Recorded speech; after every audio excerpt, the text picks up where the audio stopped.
Welcome yet again to an amazing month where we're going to share very interesting stuff about business. Business group coaching is back.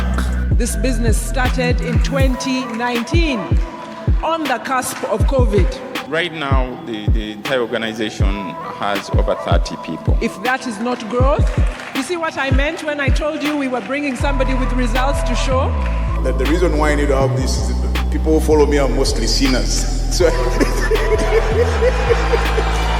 they need to hear the word of the Lord.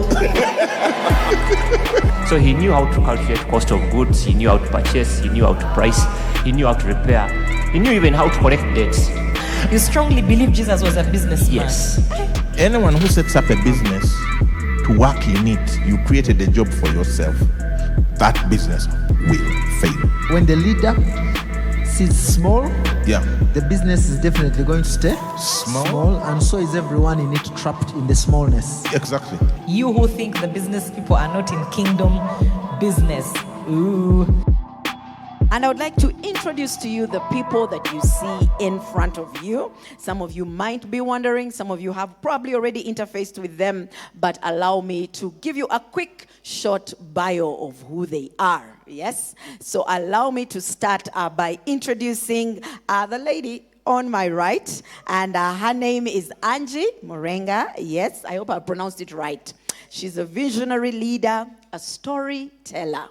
Yeah, we all like a good story. She's an entrepreneur. She's the CEO. Yeah, she's the CEO, like some of you here, of Kingdom Business Solutions. Yeah, she's a certified executive leadership and life coach, and a member of the International Coaches Federation. Yes, so when she's speaking to you, trust me, yes, she's telling you what she knows and what she has experienced. She excels at drawing out people's potential. Yes, and helping them connect with their life's experiences. She's founded and leads Purpose and Leadership Forum, which operates in Kenya, in Tanzania, and globally online. Wow, yes. And she guides individuals in self-discovery and leadership. She has coached and mentored leaders from all those countries and around the world. She runs Just Angie, for those of you that might be interested, an online platform that discusses life, career, leadership, family, yes, and even more. And she believes family is the foundation of leadership. With her daughter, Alethea, being her first protege in this mission that she was on. She's been recognized in various places by the Executive Leadership Network, and she's also a pastor. Yes, she is a pastor. Yes, and she was the first of her kind to undergo the movement when it launched in 2023, and the marketplace movement at Mavuno. She leads the marketplace movement at Mavuno. Yes, so you are in very good company this morning. It's called the Mavuno Marketplace Movement. Yes, and it was launched in 2023, and they organize a lot of events, as well as she organizes a lot of annual events that she'll tell us about. So you are most welcome, Angie. Yes. And I will skip the gentleman on her right and continue to the one on his right. Yes, and just introduce Alex. His name is Alex Ruri. Yes, I hope Mungai. Did I pronounce it right? Rurier. Wow, thank you very much. Yes, and so he's a CEO and managing partner of Moran Capital Management, a specialist wealth management firm.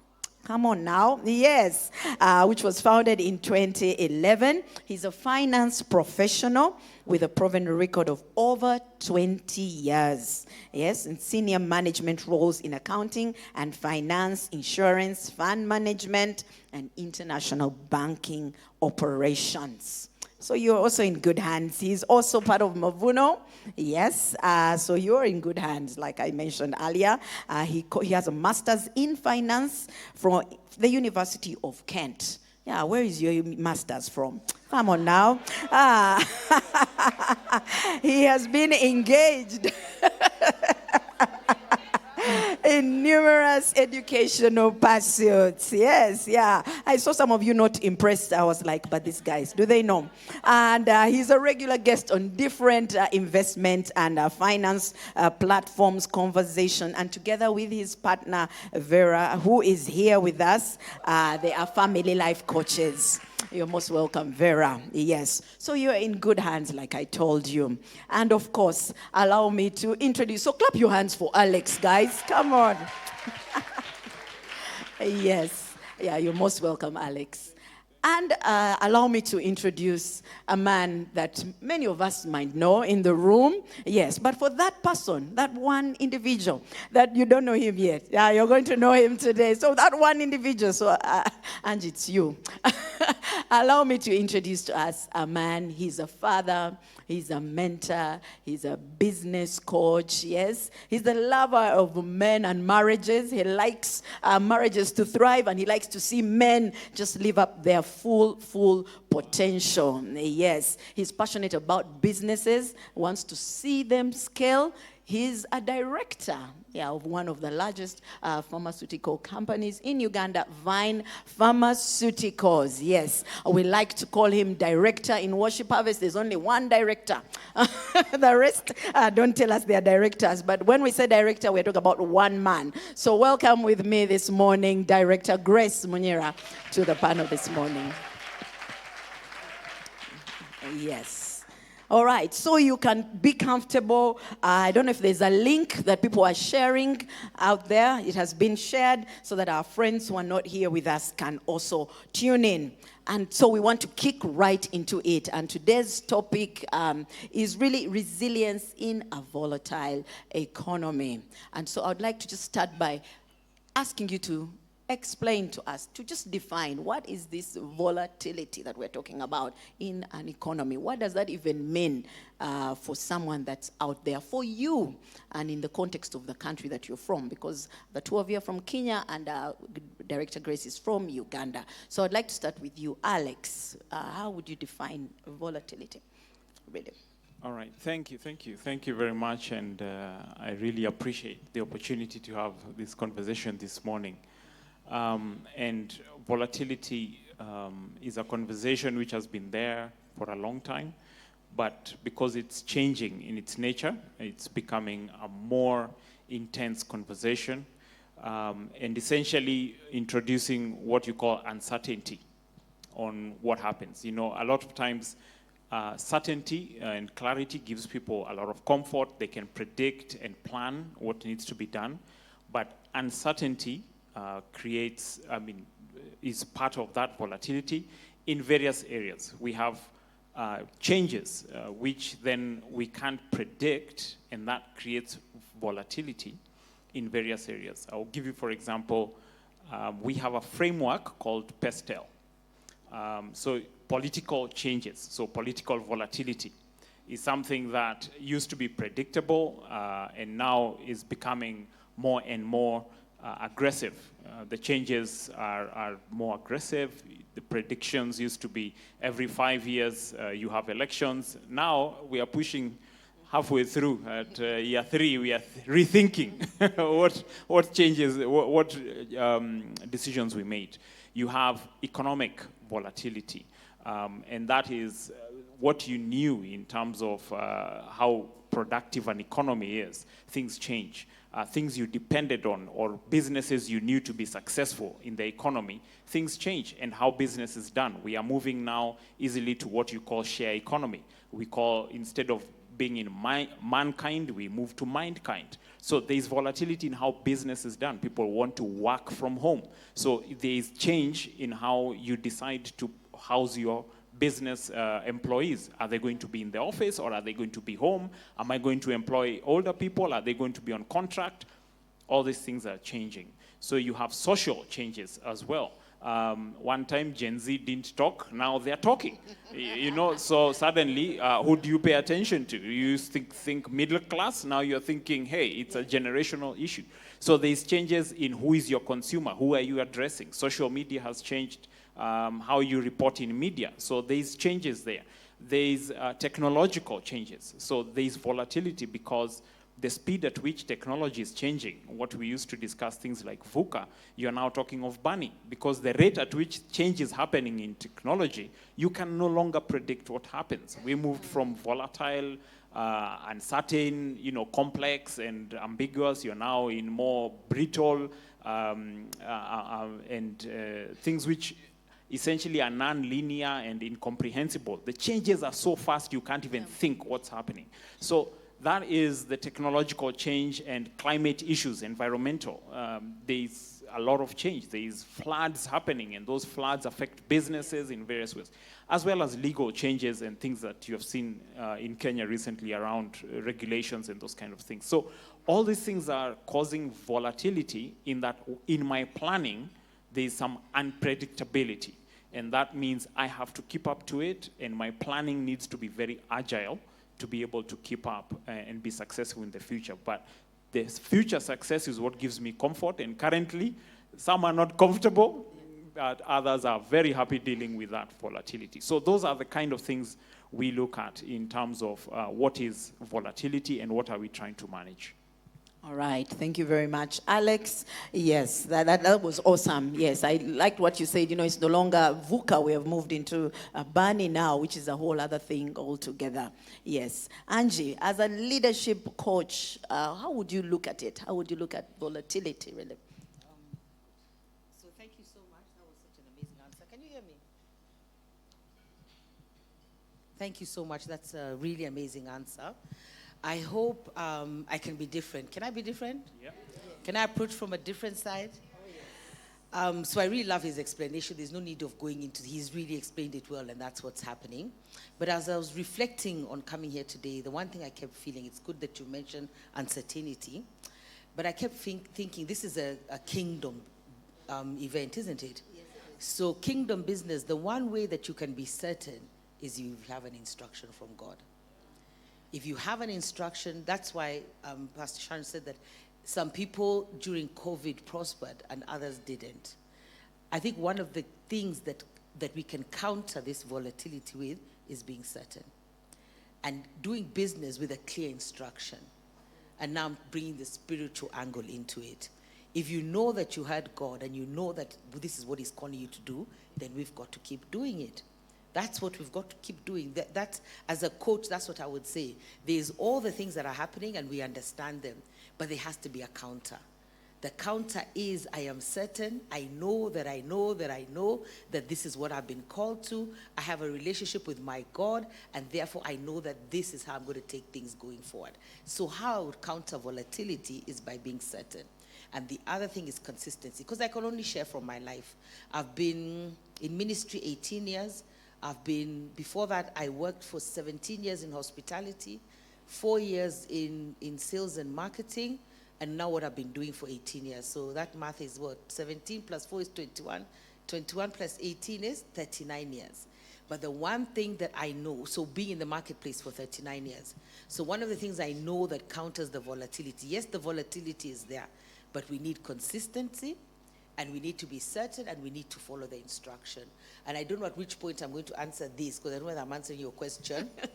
But a lot of thoughts are going into my mind. The other thing is not conforming. So we can't have things that conform to the way the world does things. So the more we find ourselves conforming to the world, the more we need to give ourselves a wake-up call.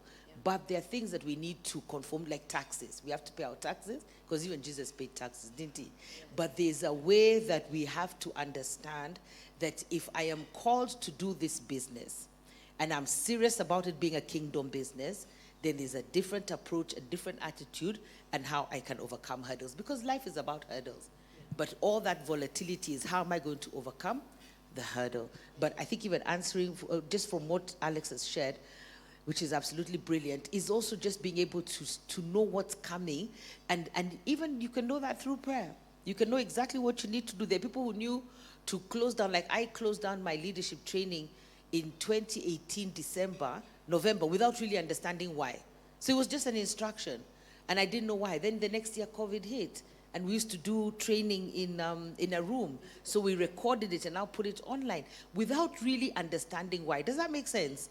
It wasn't like it was a clear sign to next year there's going to be COVID. No, but following those instructions, being certain that you know the voice of God, walking with God enough to know He is the one who is saying this. So if He said, I had people, friends who called me from all over the world because I'd been doing this for 10 years consistently, the leadership training. And it was 30 seasons, 3 seasons a year. And now I was saying I'm closing down. And people are like, you're crazy. People call you from everywhere. But that's why, again, you need to be certain. What did you hear? What was the instruction? Are you clear? Is it that you're listening to what other people are saying? No, it's what I heard. And I'm going to be consistent. And when I now shut it down and went into and did it online, I was ready for COVID. So that's how I came over and certain. So you'll allow me to share from my own experiences. Thank you. Yes, that is beautiful. Yes, the situation is volatile, but there is something that's bigger than the volatility that can help you through that. And yes, and that's knowing whose you are really, coming from that point, the one that is guiding you. All right, Director Grace, do you have anything to add to that inquiry on what is this volatility we're talking about, coming from maybe a Ugandan perspective? What does it look like? What is your opinion? I'll quote Miles Monroe. Miles Monroe said that in times like these, we must always remember that there will always be times like these. In times like these, we must always remember that there will always be times like these. Volatility is not a new phenomenon. There have always been times like this, only that our memory is short. Okay. So when we get happy, we forget all the bad times. And savings go to the hot place, and we just eat. You see? So this is the thing. We must always remember that there will always be times like these. There is, I think it was Rick Warren's wife, when she was diagnosed with cancer. She said she had thought that the world moves through cycles, and said, you're happy, and then you're sad. There are good times, and then there are bad times, cyclically. But then she said, she now realizes that life is like a rail track. A bit of good, a bit of bad, obtaining at the same time. So you'll find that in times like these, if you're too optimistic, you'll get crushed. If you're too pessimistic, you'll die. You need to have the pragmatism to hold two views at the same time, without necessarily falling in love with the one you want to have. I think that's the one Jim Collins calls the Stockdale paradox.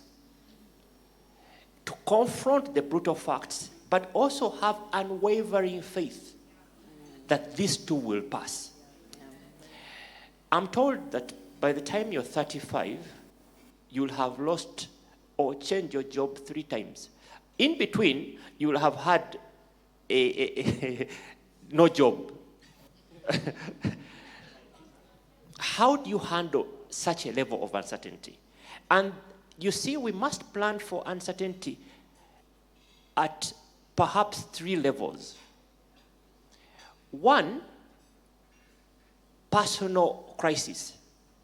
Because you could have a personal crisis when the rest of the world is flourishing. You could have a national crisis when the rest of the region is flourishing and they don't understand what is wrong with you. Like now, there's a national crisis in some country.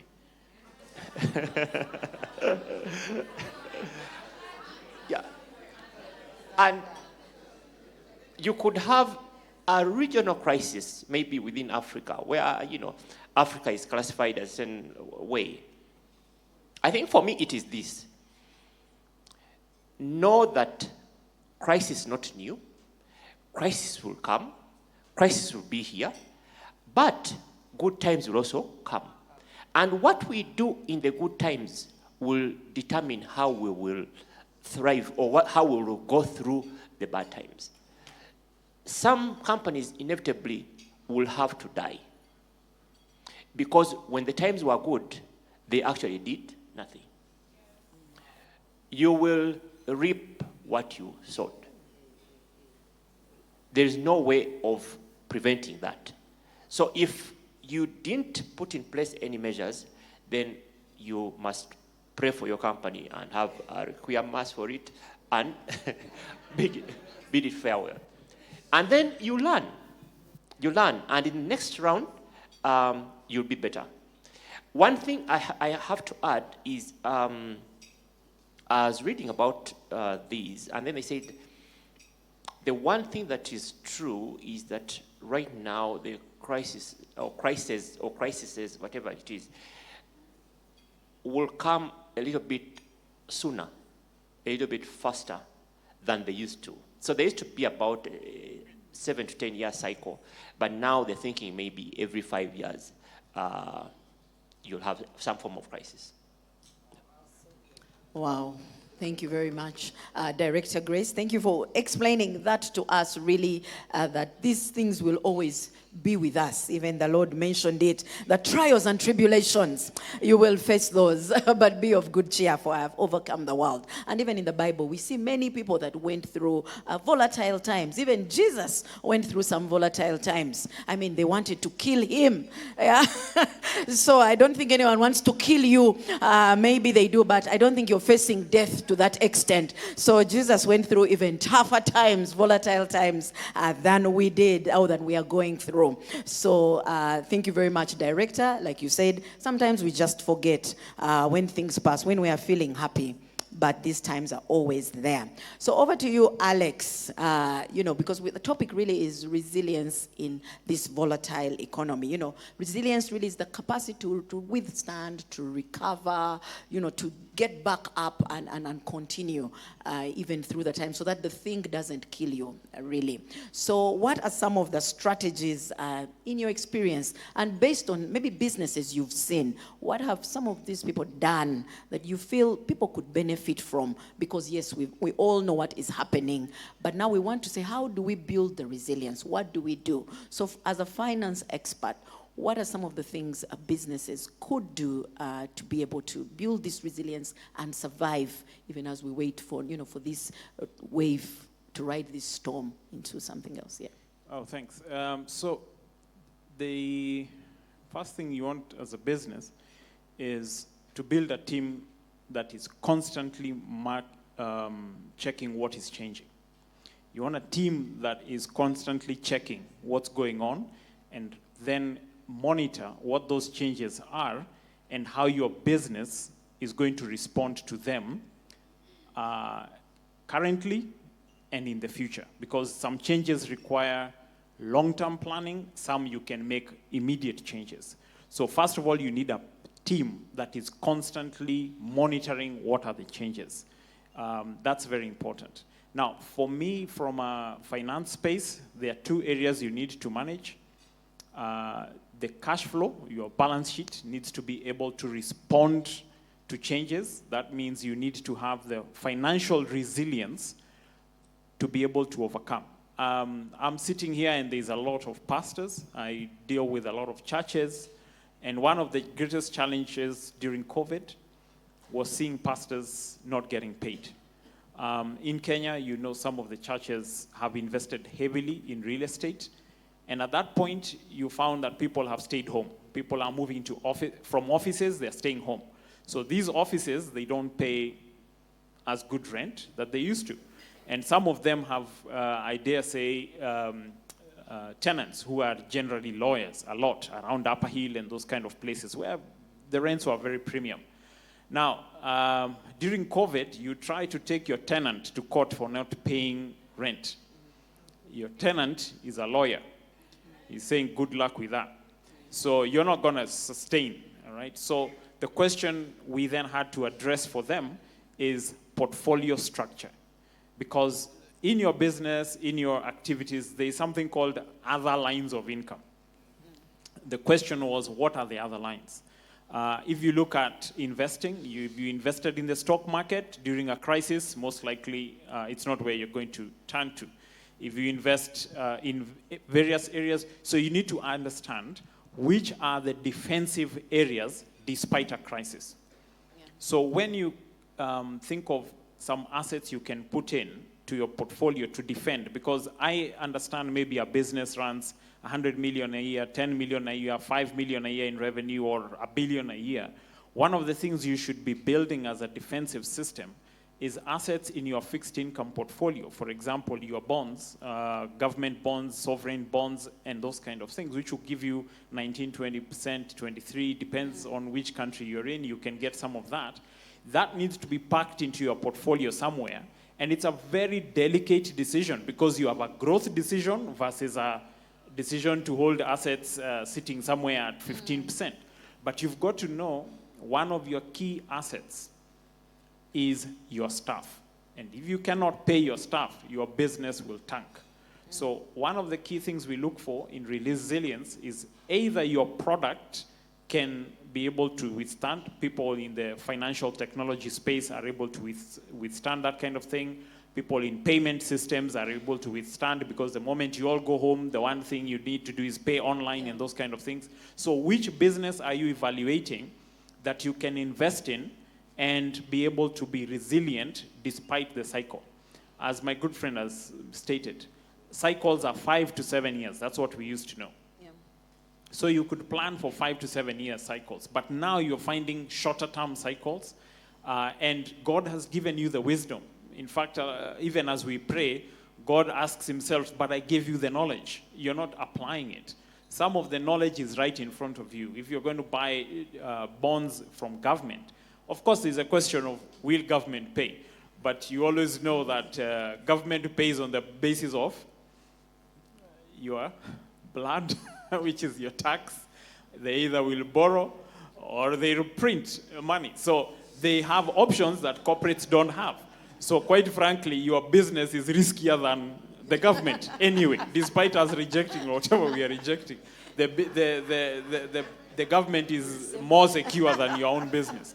So you want to think about that guy who has all these options. So part of our portfolio, when we construct for clients, we must have a portfolio exposure to government securities. And we must also have to corporate bonds, diversifying your portfolio to make sure that you have this, as well as reserves in various areas, your money market instruments, which 5,000, you can put in 5,000 shillings every month if you're in Kenya, and you start building that portfolio so that you don't have to lay off your employees and that kind of thing.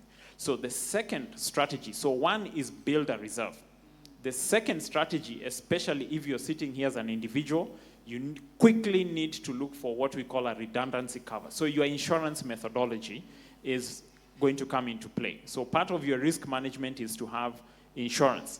And that means you have your redundancy covers. You also have your property cover. Things like terrorism and damage to your property during such a crisis as you saw here.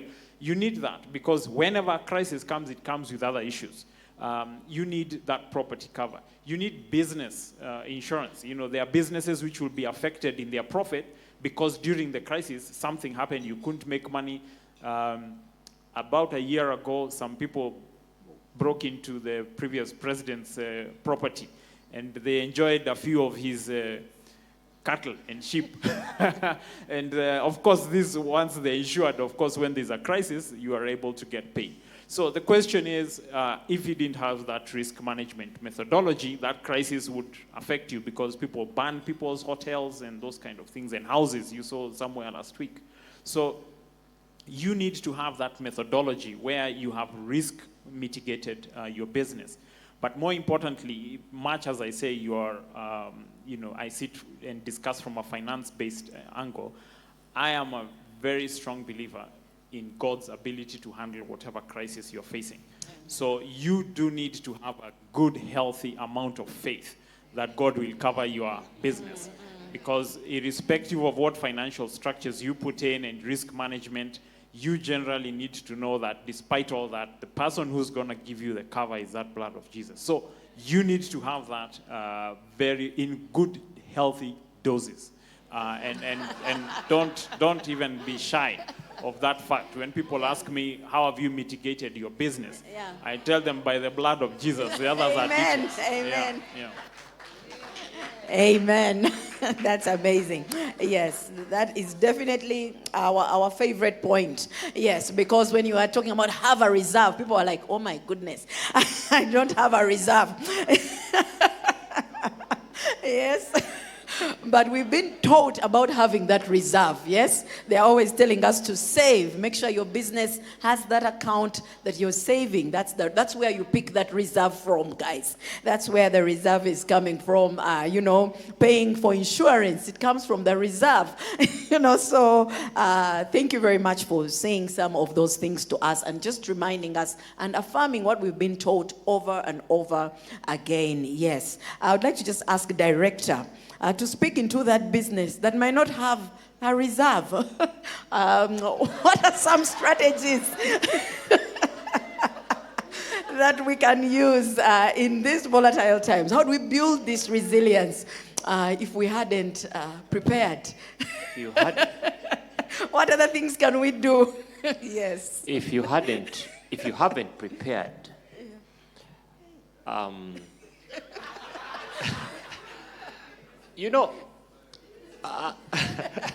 not violence. I'm thinking a few things. One, you lack vision. And many people think they have actually a vision, but they don't. They don't. They have a fantasy. And this will help separate the people who have been called into business from those who are masquerading as business people. There is something I believe that business is a calling, and it's a calling, and when you're a business person, there's a burden you get. Some of your wires get off, and you do very irrational things for the sake of the business. So I don't think that many people have been called into business. I just think that when you have enough money, you think now it's time to do business. No. If you've not been called to business, please retain your job. It's better to have a job than come and suffer in business. 2, management. Many people are not good at managing resources. They're just bad managers. Again, I'll quote Miles Monroe, who says that good management attracts resources. Whenever you lack resources, you are just a bad manager. It doesn't matter if your wife thinks you're a good manager, but resources are going down. You're still a bad manager because the results are showing that you are a bad manager. I think that when all this is said and done, you say for the one who doesn't have any reserves, get out of business. At least now you know what not to do. I have followed a few people who say I started a bakery and this thing didn't work, and I thank God I realized I was not called into this thing. I went back, applied for my job, and I'm now working faithfully. You guys who are in business, God bless you. And I am not coming back into business. Number 2, I think for me, I look at it this way, that right now is again a huge opportunity for those who actually will buy out the ones who are leaving. So if you have ever thought about acquiring, right now you can acquire. You can acquire downstream, you can acquire upstream, you can acquire your competitor, you can acquire your supplier, you can acquire your client, so you get the whole value chain and grow. There have been many innovations that have come out of a crisis. But if you don't have reserves, the companies that have actually, if you don't have reserves, woe unto you. Woe away. Unto you. Why? The companies that have actually survived all these have had a mattress of cash.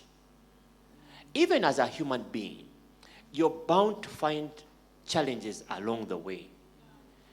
If you don't have a cash reserve, it will be very hard. Already life is hard. Now, you can just make it a lot harder if you don't have a mattress of cash. I think for me, the answer I can give you is that you will know the truth. And that truth will set you free from entrepreneurship back into employment. Yeah. Wow, thank you very, very much, Director. You had it here. But what I like is that there are options. Yeah, there are options. Yeah, there's still an option. You can still get that job. But also, there are opportunities, even if you didn't have the reserve. The opportunities exist. It's up to you to find them. Really, it's your perspective at that point. And for everybody else that is tuned in, our audience, please, you can scan to ask your questions. There's a QR, there's a scanner there. Please utilize it. Ask that question. Use it now. The earlier the better, because we'll take them first come, first arrived. Yes, first in, first answered. So please use it. I know some of you are looking at this new technology. VUCA, yeah, it's up here at the business breakfast. Quickly scan and send us your questions. We won't have a mic runner. It will be handled via online. So please scan and ask us those questions. Those of you that struggle to speak in front of audiences, we have your back. You can just scan and we will get your question. And over to you, Coach Angie. Yes, I know you probably have more hope for us. You know that's what coaches do, yes. What are some of these things that leaders can do really to build this resilience in these volatile times? Wow, yes. I'm really loving the conversation. Such wisdom is coming from everyone. This is amazing. I think one of the ways that you build resilience, I was thinking, is discipline. Because you see, these businesses have to be run by people. We're still not at AI yet, yes? So these businesses have to be run by people. And I believe very strongly that one of the things that to help you develop your resilience is discipline. Because everything they've mentioned is a discipline thing. But if you're not a disciplined individual, you're not going to be a disciplined business person. Yeah. And the other thing is you asked him for strategies. That means there have to be strategies that govern. But let me talk about principles as well. Because they're principles. Even the kingdom of God, it runs on principles. The world, the way they said it runs on principles. So you really must understand the principles that govern business. And from what they've said, one of the principles that govern business is you have to have reserves. I always like to, maybe I'll just go back to a farmer. You see, a farmer always, the first thing a farmer does when he harvests, this is worship harvest, by the way. The first thing a farmer does when he harvests is separate seed for the next harvest.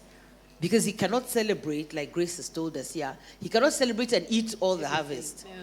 Because there'll be nothing to celebrate in the future.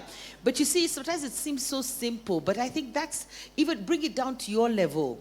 If you're spending 100% of your income, hey, you have eaten everything. How do you do that?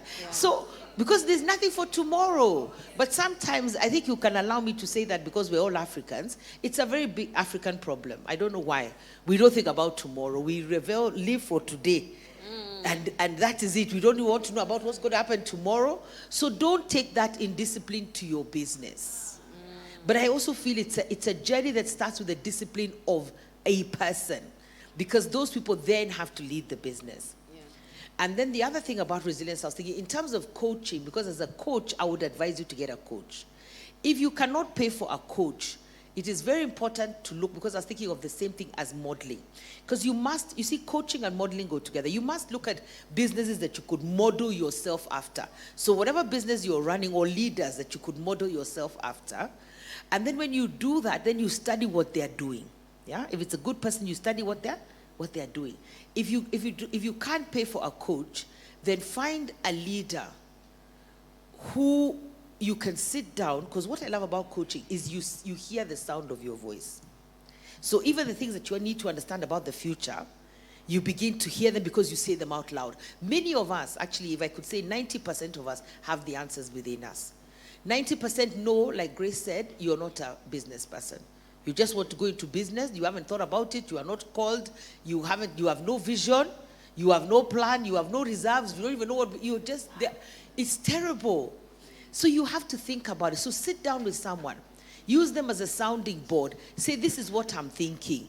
And then you talk. Because I'm telling you, we are such powerful spirit beings.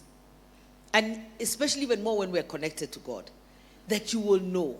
You know, even if it's an idea of trying to sell yourself that you want to start this business, you will know that this is not for you. So you talk to somebody who you honor, who is a model, who is running a business, who is successful, who you want to be, to model your life after. And then you have a conversation with them. But I must say the other thing is, when you're not doing paid coaching, and if you can get a paid coach, go do paid coaching. But if you're going to get somebody to sound your ideas off and the things that you want to do, please respect and honor their time. Many people come without a plan. Many people come and say, oh, Pastor Angie, please mentor me. I'm like, no, what's the plan? How do you want us to do this? You come up with a strategy. Do we meet once every quarter? When we meet for that 1 hour, I'm coming to listen. So you better have prepared something to tell me. So that's what I would say. I would say, even as an individual human being, I think one of the things that I'm taking from this panel is build your own reserve. Where's your reserve, you know? Because those are the people who when COVID came, it was a volatile economy. They overcame it because they probably had savings. They overcame it because they also had savings in their business. They had individuals' savings. So they were able to do things and to live. Where now the ones who had eaten everything were wondering what happened. And now you want to be entitled that people have to look after you. You should have thought about looking after yourself. That would have been a good thing. Yeah. Oh, thank you very much, Angie. Oh, yes. Thank you for sharing that. The importance of discipline and just taking care of yourself. You want to add something, Alex? Yes. Even leveraging off what Angie has said and what Grace said. One of the challenges we have found in business around the coaching is also in the structure of capital. Because what you find is that a lot of people, because they don't want to build a very robust plan on their business and be able to explain in detail through what we call grill and drill. They don't want to be grilled and drilled. They opt for debt in their business. Because debt, all you look at is cash flow. You don't have a bank asking you, give me your strategy, give me your this and that. When you discuss with people who put in equity, debt, of course, is a borrowing. Equity is somebody who's sharing risk with you. Business that gets equity has more resilience because we have shared the risk. Business that has debt, the moment there's a little shock, they are calling it back. And they will call it back with impunity, because they are responsibilities to their shareholders, not to you. So even though you explain to them what's going on, they will not listen. They need to pay back. Another resilience strategy around that is in the event you're in debt due to volatility, you're better off at the moment you realize you have cash flow problems, explain or get somebody to buy out the debt and as an equity investor, or if you can't get that, get to talk to the person who you owe the money, that's the lender, the bank, and explain to them to restructure your loan. I keep saying, and we were discussing with Pastor Noah there, what happens when you pay IMF all the money? Since we all owe some money somewhere as a country, what if East Africa and Africa paid back all its money? I don't know who will pay back all the money, but what will they do with their money? They lend it to you again. They're like, okay, just come and we discuss this situation, right? Take some money. So they need to lend. So the reality is renegotiate. Don't just collapse and hide under the table and then they come for you.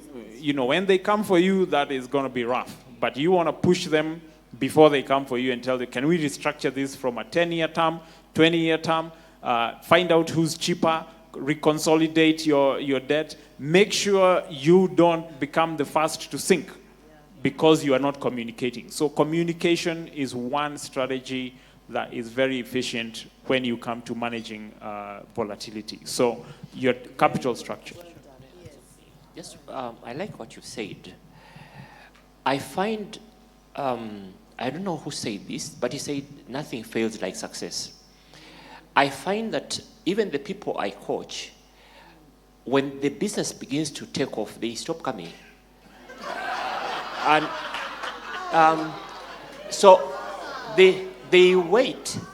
Now, when the house is on fire, then they want an appointment today. Okay. So you say, where have you been? Say, no, where are you? And I come and meet you. So you find that we have a problem. I like what Andy said. We lack discipline. You see, we only come when the house is on fire. And that dovetails into corporate governance. Okay? So we are our own boss. Okay? So no one holds us accountable. No one asks you any hard question. No one asks you, are you up with the loan installments? No one asks you, how are you with the NSSF and URA and KRA? And so you find you're digging your own small hole, and then when the head is in, feet are out, you then raise an alarm. And by then, you're sinking. It's too late. I think if we are going to think long term as business people, then we have to put up corporate governance. And we are the worst. We are the worst. I don't know whether it's witchcraft, but there is something with the black skin that doesn't like corporate governance. We don't want to be grilled. We don't want to be asked any question. We will get one loan upon another and get from the circle and the money lender and then jump over, and no one is advising you. You just think you know until everything comes crashing down, and by then it's self-destruction. It's a self-created crisis, and in that case, it's too late. Angie, you wanted to add something? Yeah, I just wanted to add that there's also an interesting phenomenon that we have noticed in businesses that had been in existence for a very long time, and then the parents were, or the people running the businesses were growing old and wanted to retire. And a few of the businesses, it's been amazing how they've reinvented themselves by their children coming into running the business. I'm telling you, people are closing down. Like, you know how a business can be relevant for a certain generation or a certain type of people, or even relationships. Because I was going to say, you said I didn't know I was going to insert my relationship things. Relationships are also very important in this overcoming this volatile economy. The relationships you have. But then a business will grow. So these businesses had been running 20 years, 10 years, successful, but now they were winding down. And these people are now saying we're selling the businesses. There are like 10 of them that I know that the children came in and took over. Those businesses have gone to a level that nobody thought they could be. So I know there are a lot of young people in this room, I think. So you also may need to try to understand your parents' business. Stop ignoring it. Stop ignoring it. Stop thinking, oh, whatever. If it's fizzling out, let it fizzle out. You probably have ideas that you could inject, but come with humility and come slowly. Can we say come slowly? Come slowly and come with humility. Because you guys now, sometimes you come too fast and too hard, and we're like, no, even me, I built this business. Are you telling me I don't know how to build the business? What do you mean? I've been here. This business has fed you and educated you. You were not, so they all have. So come slowly and come with humility, but think of ideas. Don't let businesses, because I think also learning to let go and transitioning into another generation, because those could be conversations that happen here. But even for us who are young here and starting businesses, always have that in mind. When is it that I need to let go and transition and let other people take over? Because you said also building a team. It's very important, because most businesses start as you as the as the only person running the business. Then you create a team. But letting go is very, very important. You have to let go. And many, I don't know, I won't say many, I speak for myself. I used to be a micromanager. And one day God sat me down and said, okay, what do you want? Do you want this business to grow? Do you want to be successful? Do you want to impact more people? Do you want to be effective? Then you have to stop micromanaging. There are many ways to get to Entebbe. Everyone has to choose the route they're going to take to get to Entebbe. And that's hard for... Airbus. Okay. I can see that conversation was at Airbus. Yeah. There are many ways to get to Entebbe. Have I just said that? Yes. So what you have to do is, if you find yourself as a micromanager, or you're emotionally connected to a business that you can't imagine anybody else doing anything else with it, then you're going to have problems. So we need to learn to let go early as possible, and let the people with ideas, let the people always understand you're not the cleverest person in the room. Yes, that's a good thing. You see, you have to discipline yourself. You have to understand. And I'm sorry, you're not the alpha and the omega. It is not you. Yes? The other people who can do these businesses, identify talent. I think when he talked about teams as well, I think to overcome volatility, you need team members that can do many things. Gone are the days of a team member just knowing one track. Yes? They've got to understand how to do many of the jobs across board, and then this way we can overcome the volatility. But letting go is important, understanding transitions, even having teams that have different generations in them. I know they shock us, like me, I don't even know which generation I'm in, I don't even know. But, you know, the ideas they come with, you look at them and you're like, oh my God. But try to maintain a calm face. Don't look, oh my God, and let's see, because we never try anything. Yeah. Let's try something. There's something they know. So let's also give them an opportunity, and let's have multiple ideas at the table, and let's try them, even if they sound and look foreign to you. Thank you very much. Yes, I like what she's talking about. A lot of discipline, a lot of working with other people in there. And then innovation. Innovation is coming out a lot, which comes when you bring other people on board. They come up with other ways to do things better and to be able to overcome some of the challenges you might be faced with in business. Allow me to just ask Director Grace. Yesterday we had a conversation and you were telling me about sort of like the up in out strategy, something that is simple. You really put it very simply, that someone can actually do in their business that can help us really relate with our customers. Because at the end of the day, what we're faced with is, even as the whole world is facing all these things, our customers don't want to pay. They're holding back their money. Their buying decisions are not what they used to be. You know, what can a business do in that regard? Interesting, thank you. Let me just draw back. What Angie was saying, one day I was in a meeting and were asked a question which I want to pose to the audience. How do you plan to exit your business? And many people realized that they'll exit horizontally, with their legs waving to the audience. But it's a sobering question, because you realize you will not be able to run the business forever. So whether you sell it or exit horizontally or bring in the children or whichever way, you had better think about it. So I thought about this. If you have a triangle, not like up, in, out. But in this time, the businesses would need one person who has these three. One, empathy. Empathy to understand what your customers are going through. Sachets were born out of time of crisis. So where people came up and said, look, no one will buy that 500 ml bottle or that 2-liter bottle. And now let's have sachets. These are small things that you can take a shampoo, a sachet of shampoo in India. Many of the ladies buy sachets. So you don't need to buy a 5-liter thing. Two, they realize that they need logic. It must make sense. Some people are running businesses as if they are illogical. You say, bring 2 million and every month you get 4 million. It just doesn't happen. And it just can't happen that way. So you have empathy, you have logic, then you have authenticity. People want to know you are real.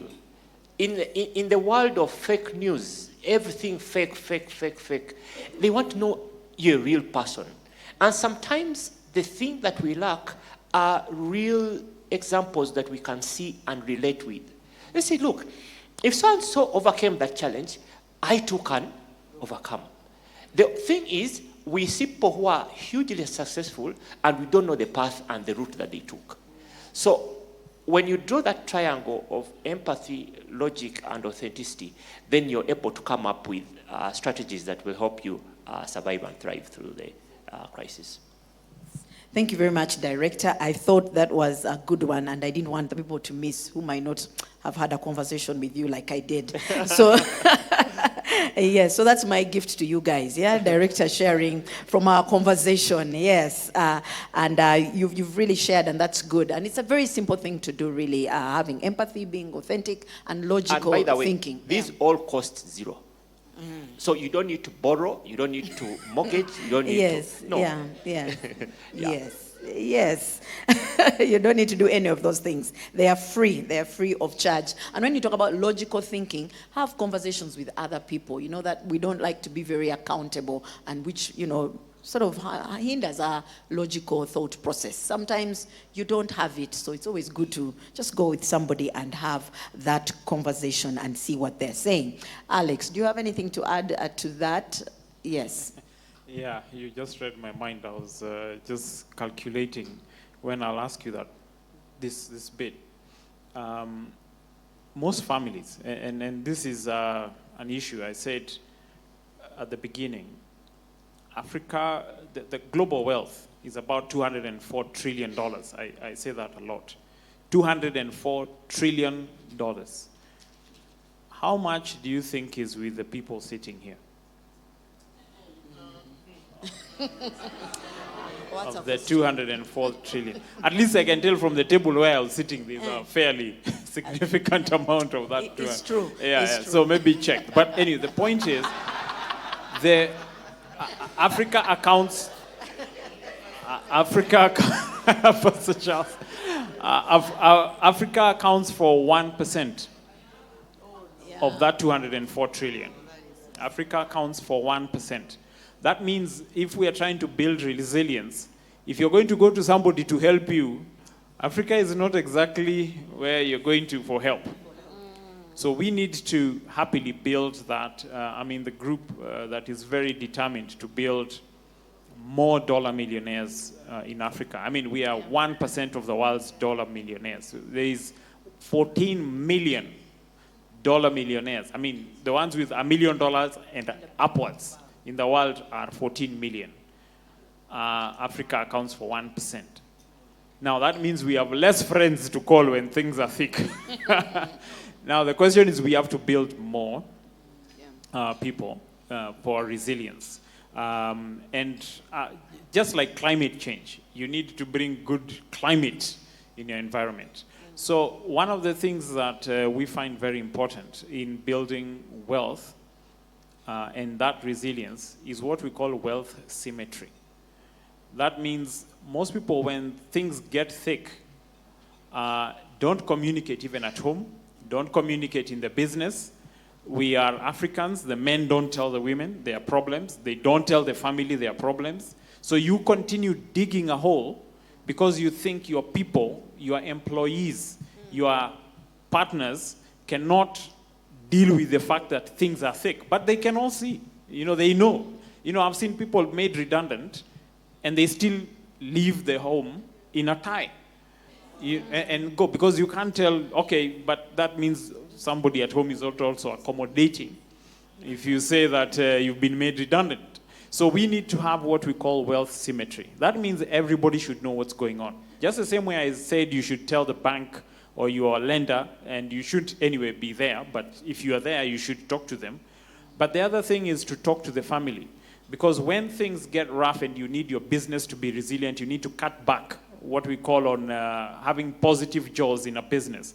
You should always be increasing profit and decreasing cost, right? Those are called positive jaws. To do that during a crisis, you need to have a conversation with the family and tell them, listen, if we were taking Coke, we now need to take, I don't know what brand, I don't know, drink water or something. Yeah, melon juice, grow some melons. You need to change brands at that time. You can still take your yogurt, but not, I don't know, I'm not going to mention anybody's brand here.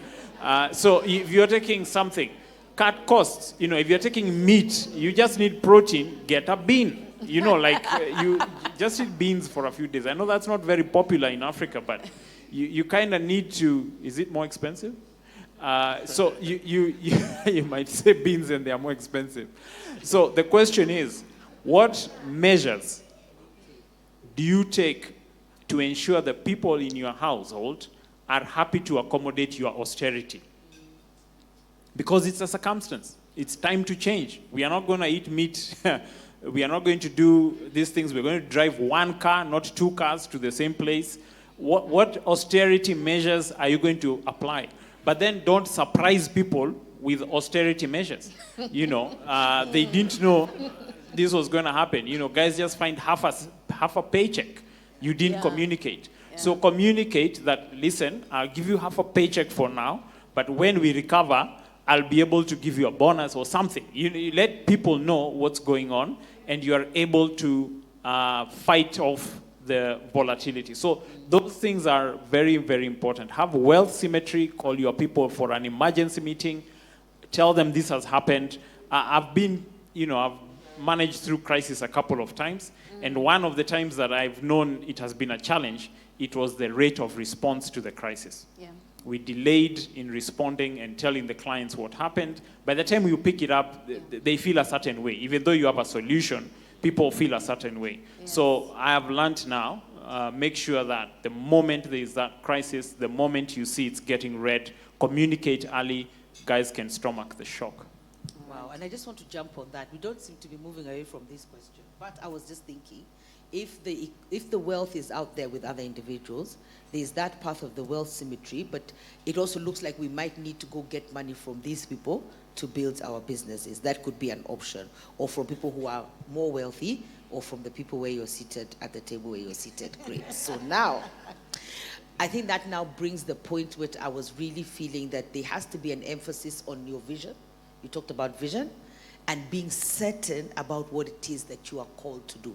Because the thing with money that comes from other people, it can completely change your vision and change your direction and change your business. So even because I think it makes sense, if everybody, if all the 99% is out there, then somehow we're going to need that 99% to flow into our businesses somehow, whether it's a loan, whether it's a grant, whether it's whatever it is, there's going to be a conversation because they're the ones with the money that we need, isn't it?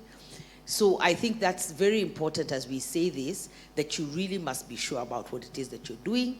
You must be very, very aligned so that getting of the finances or wanting to fund your business to make it what you want it to be does not change the vision and does not change the calling.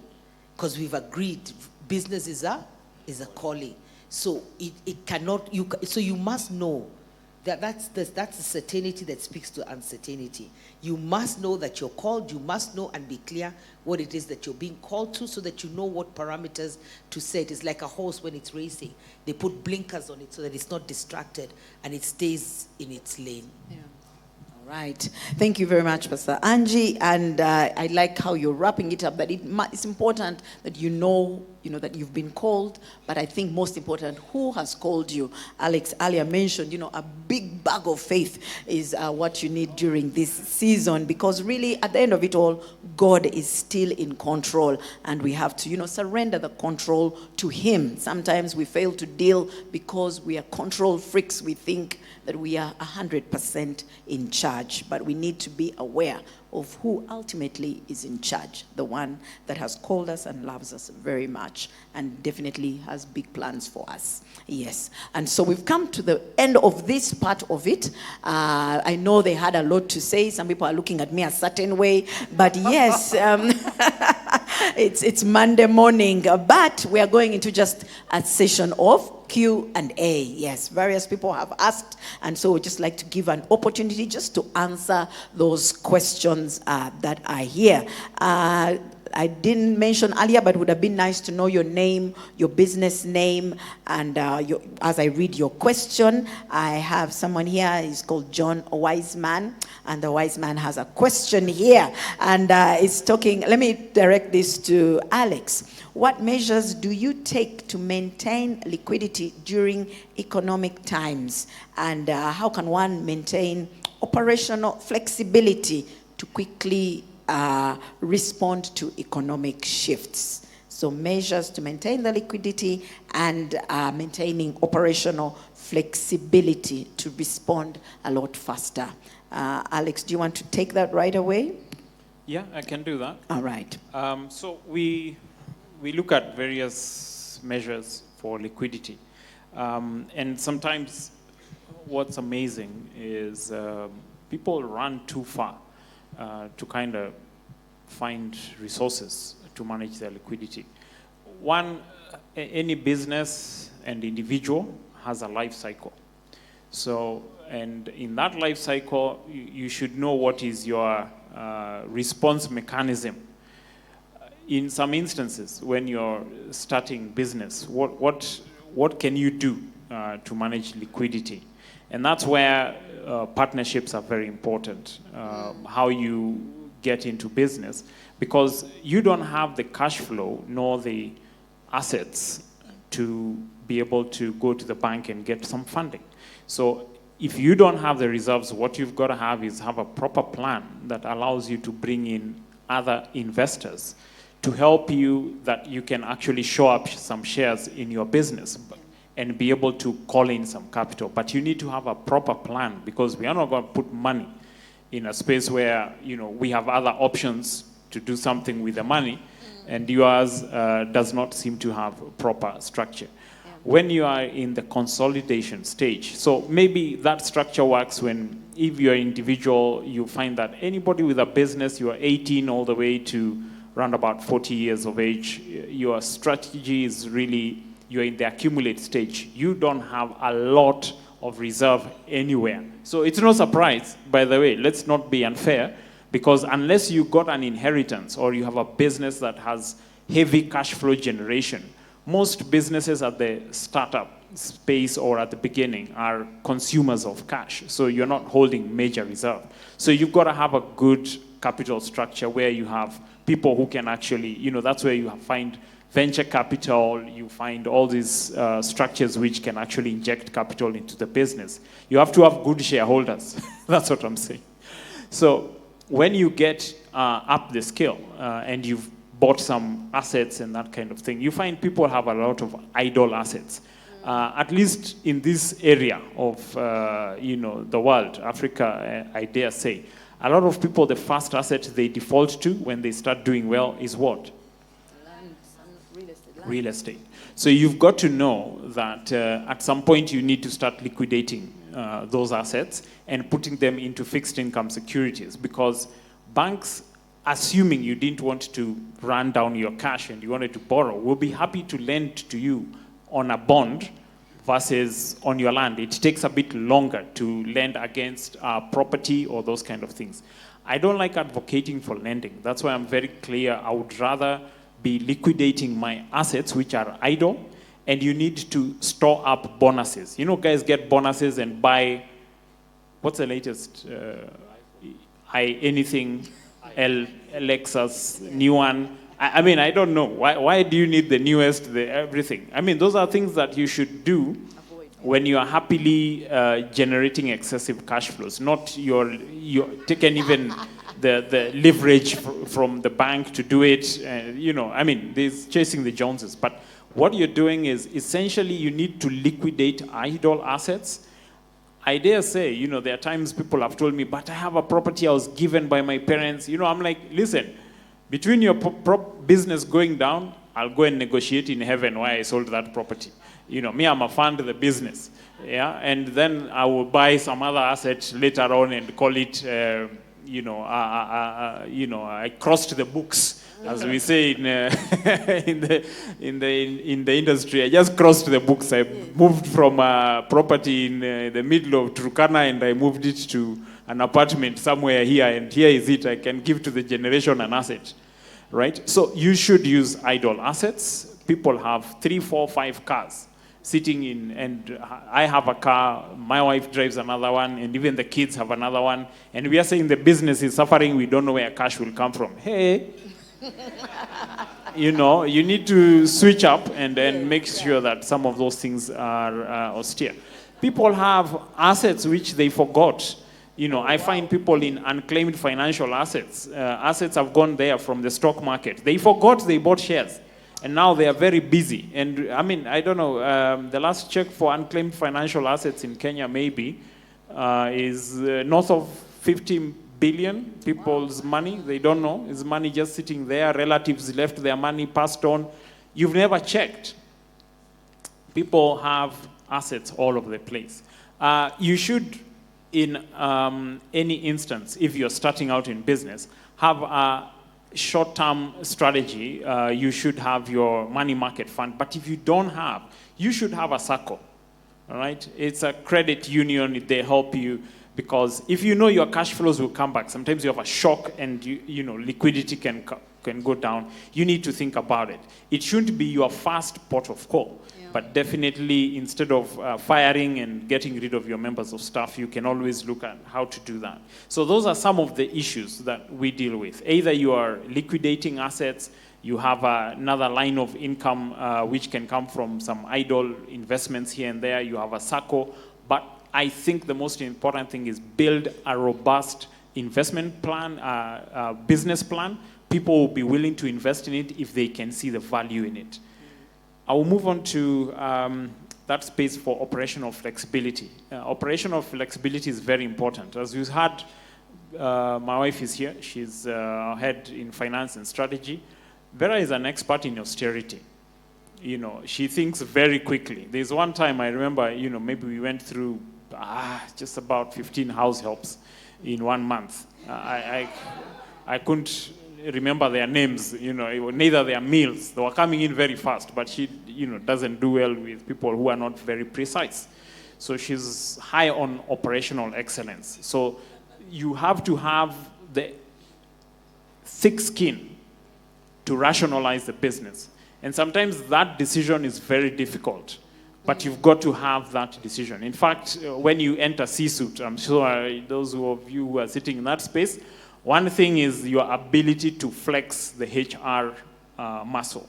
That means you've got to think, either I am managing salaries, I'm managing the number of staff, what am I going to do here to have that? But I also need to know which departments should not be scaled down too quickly, because then, we don't. So that whole knowledge of your business and being alert to what needs to happen in order you can serve the clients, but it can also serve the business in saving during hard times. You need to pre-plan these things. You need a business continuity plan so that when this happens, you hit that button, you know that operationally, how many people can I just have in this department at a minimum? Yeah. And that should be somewhere in a document for your business continuity in case things happen and things are rough. You also need to decentralize the business. Operationally, especially during such volatile spaces, you need to decentralize decision making. There are people sitting with companies in different markets. When you come to decision making and you need to make rapid decisions, you need to have people on the ground who know what's happening, and you need to be able to make that decision, not in head office, but on the ground. One of the banks which is very successful in this market, dare I say, that is their strongest point.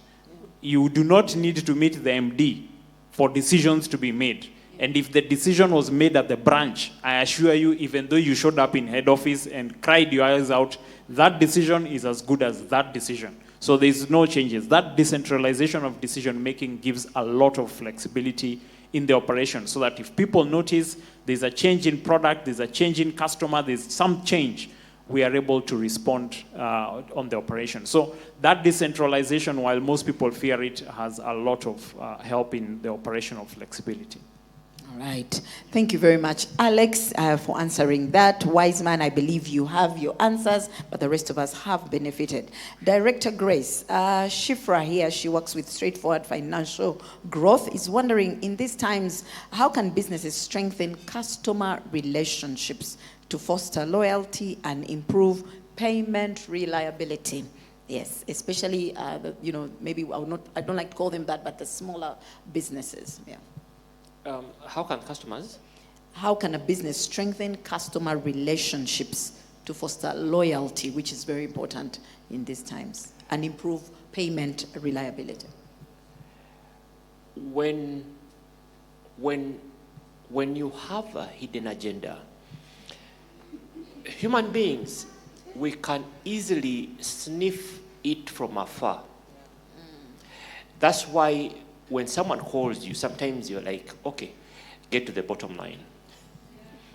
This call wasn't about, how is the family, how are children? The bottom line is, you're getting married end of July. Yeah. So you need my contribution. Okay. So it's not like, how is the little one? I saw her the other day, crossing the road. No.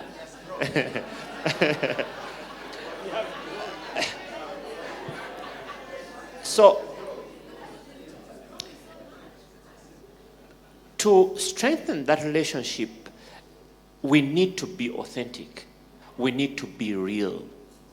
We need to work with the customers and see what is in the customer's best interest. There's a conversation we can have where we help them point out the dangers that they have. It's called a dose conversation. Look at the dangers your customers have. Look at the opportunities the customers have. Look at the strengths the customers have. Anyone who comes to you and says, hey, by the way, these are the dangers you're facing, and I am looking at things from your perspective. These are the opportunities you have. And looking at you, these are the strengths you have. I am willing to open my heart for that person, because that person is really looking at things from my perspective. Even when we think of adding value, many times we are the ones who are quantifying the value we are adding. But value is only from the customer's perspective. So if we start by looking at things from the customer's end, and we have their best interest at heart, then they will open up their wallets. Yeah. All right. So think about your customer. What are his challenges? Where is he? And then, work from that point on. And you mentioned earlier about being authentic in everything that we do. And I think that's one of the ways when you think about them before yourself as a business, because they can smell it. Okay. Pastor Angie, someone is wondering how to cultivate a desire, that goes against the world, or that personal mindset. How do you cultivate that thing in you that will allow you to go over and above and do a lot more in cultivating your big goals, as a coach? How does someone grow that thing in them? That's what she's asking. He is asking, yes. So I think that's a good question, but I think to cultivate, first of all, it's a process, it's a journey. I think it's one step at a time, one project at a time, one business at a time, one decision at a time, and just continue to be bold, to be strong, and to be courageous. I think also, I'm 58 years old now, and it's like, there must be a song, it might not be a Christian one, but there must be a song that, if I knew then what I know now, I would live life very differently. So I think the way you do it is also have role models and understand that the things that you're concerned about now, that you think are so huge, big obstacles that cannot be overcome, they really aren't. Because like director said, These times will always be upon us. So you find that when you look back at your life, you've overcome so many things, yet you thought this was a mountain that was, I don't even know its English, unclimbable, I don't know, unsurmountable, that you could not get across it. But you find that you have continuously gone through, you've continuously got through goals and situations and issues that you thought you couldn't. Why I've mentioned my age is that you really must also learn to have role models who are a bit older than you, who look at you. Sometimes we look with empathy. We have empathy. It's like, that might not even be a good one. It's like when people are newly married. And they are just there knowing that the whole world, they've got the whole world ahead of them and it's always going to be like this. And you have empathy. But you can't be authentic, not very authentic. We have to encourage the people to be married and to stay married. And you don't even want to tell them about this journey. But just watch people who have overcome obstacles, who have overcome the challenges that you're facing or you're trying to make this one step. Look at somebody else who's done it. And then we have a lot of information.